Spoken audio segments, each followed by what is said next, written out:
Hi, I'm Kat. So many of you have noticed that I've taken a brief, 3-month hiatus from my videos. I'm sorry about that. I took on a new job, and there'll be a little bit more about that in the future. Now, many of you know that I'm a Game of Thrones fan, or at least I have been for a few years now. And I wanted to make this Iron Throne for the last season. Of course, I was very disappointed with the ending, but that's a story for another time. And I hope you guys enjoy this chair or this Iron Throne as much as I enjoyed making it for you. For this video, I'm using a bunch of jumbo popsicle sticks and a bunch of coffee stir sticks, but we'll get to those in a minute. Using the jumbo popsicle sticks first, I'm going to glue 4 of these together.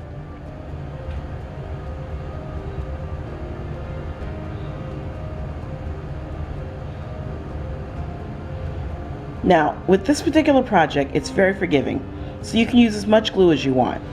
And I'm going to use quite a bit of it because my glue I'm using is a bit of a support system. While the wood itself is strong, it's going to have a lot of other pieces and elements on top of it that will need to support it. Next, I'm going to draw a line on one side and cut off all the little rounded tips. And on the other side, I'm going to cut off a small curve. This should be roughly 5 inches from the bottom to the top most rounded point. Glue 4 more sticks together, and then this time you want to cut off the bottoms on both ends, leaving a straight line across either side. Now again, this is just a substructure, so it doesn't need to be perfect. Next, go on ahead and divide that last panel into 2 pieces. You want them to be 2 inches long each.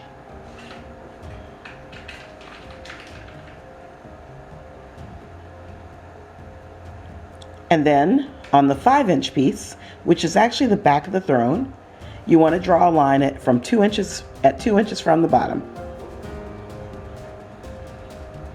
Put a little glue across that line and glue one of the 2 panels to it.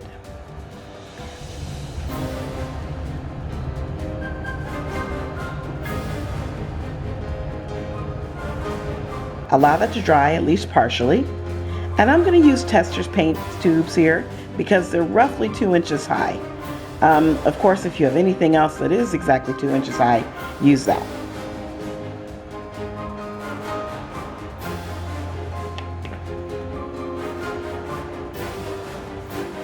Then you can glue the second panel just on top of that. Once that's dry, I'm going to use 2 coffee stir sticks. You're going to want to cut those into a 2-inch piece and glue one in place on either end of the chair, about 3/4 of an inch up from the seat.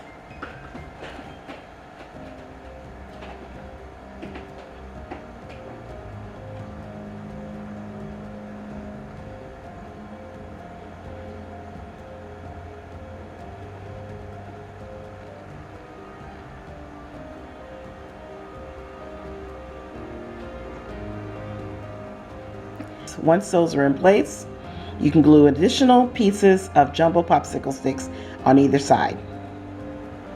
You want to cut 4 of these that are 2 inches, 2 each for the outside and 2 each for the inside. And once those are glued in place and they've been allowed to dry, you can put a little glue right across the top and glue on one final 3/4 of an inch coffee stir stick piece as the front.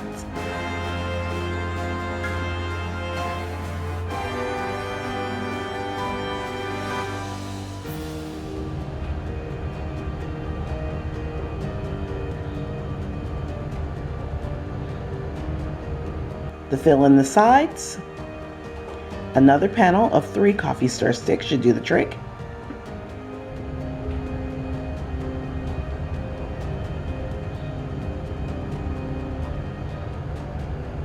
The Iron Throne has a bit of a flared edge, and in order to build this structure, I'm going to use some regular popsicle sticks. Now I'm showing 3 but I'm actually using 4. I cut these into 3-inch pieces and cut the top third into a point. Glue that point in place onto one of each of the 4 corners of the chair.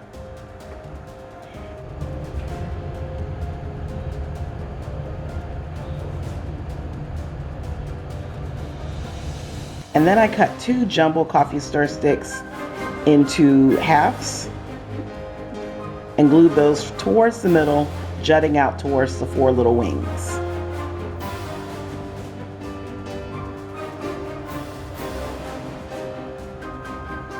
And again, this is just the bottom structure.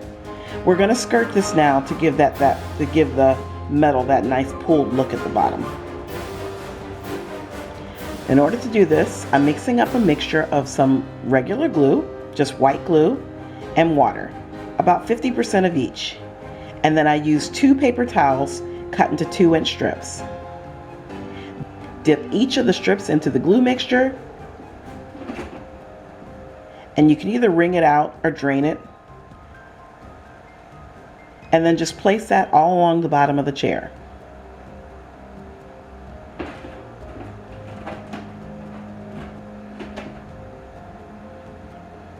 And if you hear any noise in the background, it's kittens that I have playing in the house.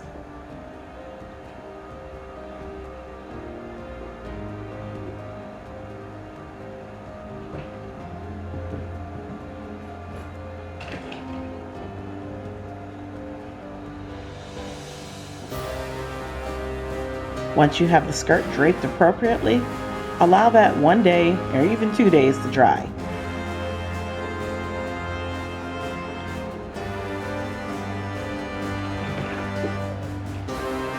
Now this next step is not really necessary, but I coated this in silver paint because I was afraid that when I started putting the wood on, then the very base of the wood would not get painted and it would show up. And while that was absolutely true, I found a way to work around that a little bit later in the video.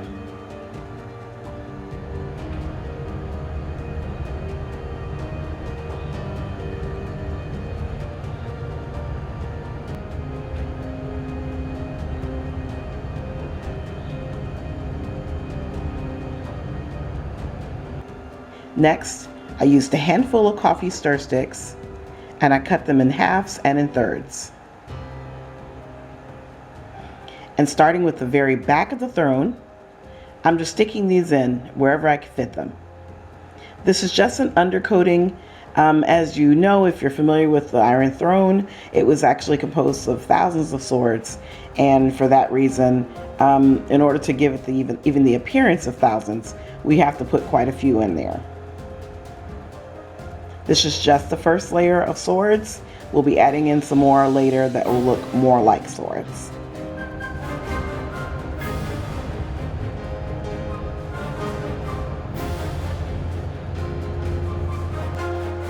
I'm going to also use some of these pick sticks, and you can get these at Walmart or at Michael's.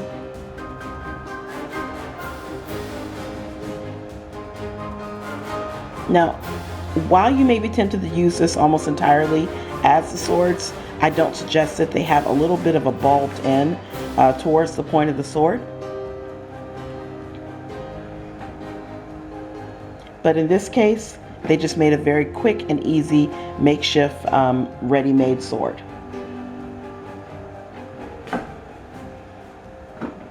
So glue those in place along the back, and that way those points are being shown so that they're sticking out. Next, I'm using additional coffee stir sticks that I've actually cut the points in place. I'm going to cut one that's 5 inches tall, and that is the one I'm going to put right here in the center. And then I cut 2 that were the same length, and you'll notice that at the very bottom I have them cut at an angle so they won't overlap each other. And this is also cut slightly shorter than the 5-inch piece. And then I'm going to place these outward from the center one so that they make a fan shape. And now the sublayer of swords on the seat, again just in fragments, of some coffee stir sticks.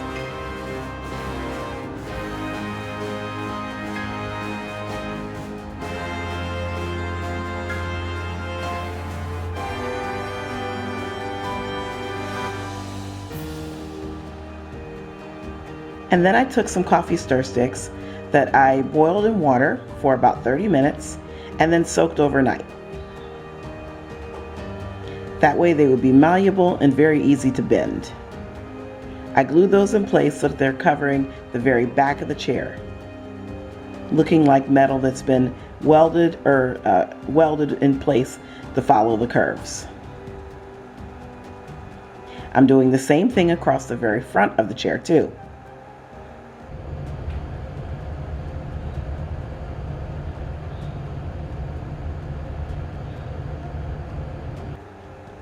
And then along the sides, I put in some miscellaneous pieces of wood, some cut in points, some not. But to give it the woven look, I'm going to mark off 3 little spaces with glue.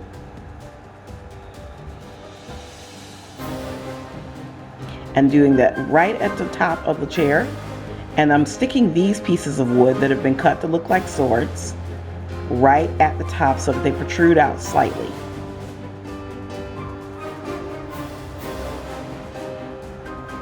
Use binder clips to hold those in place, and then an additional piece of wood on the other side. And with this, I'm going to use this to start weaving swords in between the other pieces. So under the first piece, over the second piece, and under the third piece at an angle. Then I did the same thing with another piece of wood that I wove on top of the first piece, under the second piece, and over the third piece. And then the fourth sword, I did just the same thing as the first, under the first piece, over the second piece, and under the third piece. Repeat this same process at the back, going all the way up towards the top and extending all the way down towards the bottom.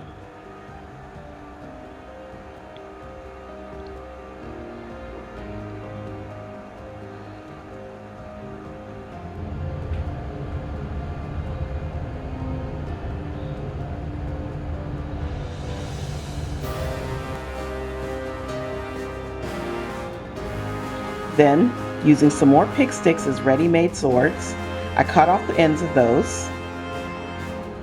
And then I also used some of the scrap pieces of the wood from the coffee stir sticks, and I pulled those to the side and cut them in half. We'll put those to the side for right now, but we'll be using those very shortly.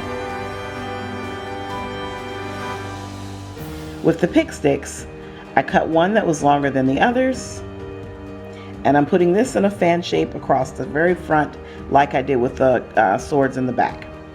This time though, with the pointy edge facing downward toward the seat. From Walmart, I picked up this circular plaque.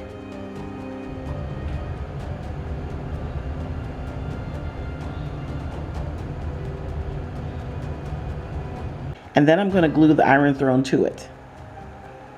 I used some additional paper towels that I soaked in the glue and water mixture to fill in any gaps underneath. And then all those little fragments of coffee stir sticks that I cut in half earlier, I'm using at the top of every single exposed sword base.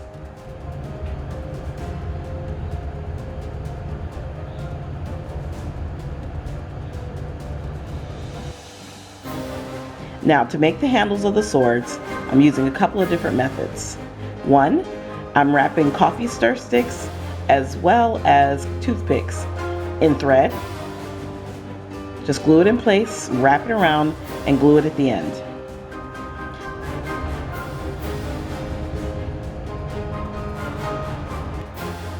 I'm also using some 16 gauge wire that I'm twisting.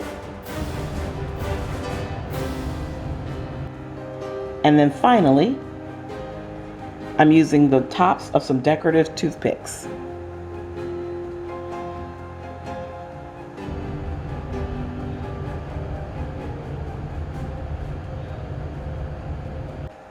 A quick visit to Walmart gave me some metal beads. And these come in 3 different sizes, but I'm only using the 2 smallest. I also had some other beads that were in my jewelry stuff and some rhinestone pieces. Glue these to the top of each and every handle. Of course, you want to use the more decorative pieces where they're seen the most. And the other pieces you can kind of put to fill in any gaps.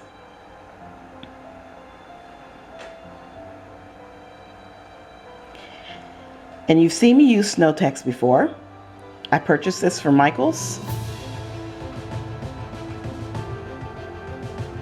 Now, if you don't have it or can't get your hands on it, you could basically use some sand mixed in with some glue. And then I'm just going to cover the bottom plaque with it.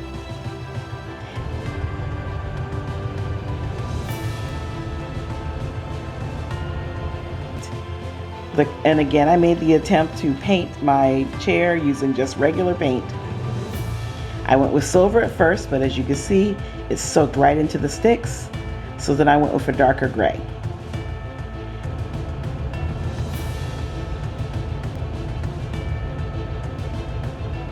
In the end though, I could not get inside every single layer of sticks.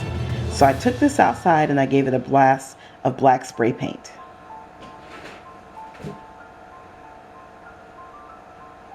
Then I used some Martha Stewart sterling silver, and I went through and individually painted every single sword on this chair.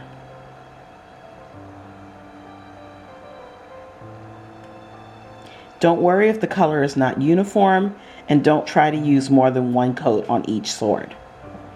It will make the silver a little too shiny, and you want this to look like, well, old metal. Once it was painted, the color was still a bit too uniform, so I used some general metallic paints that I had in my collection, mostly in the golds, beiges, and browns.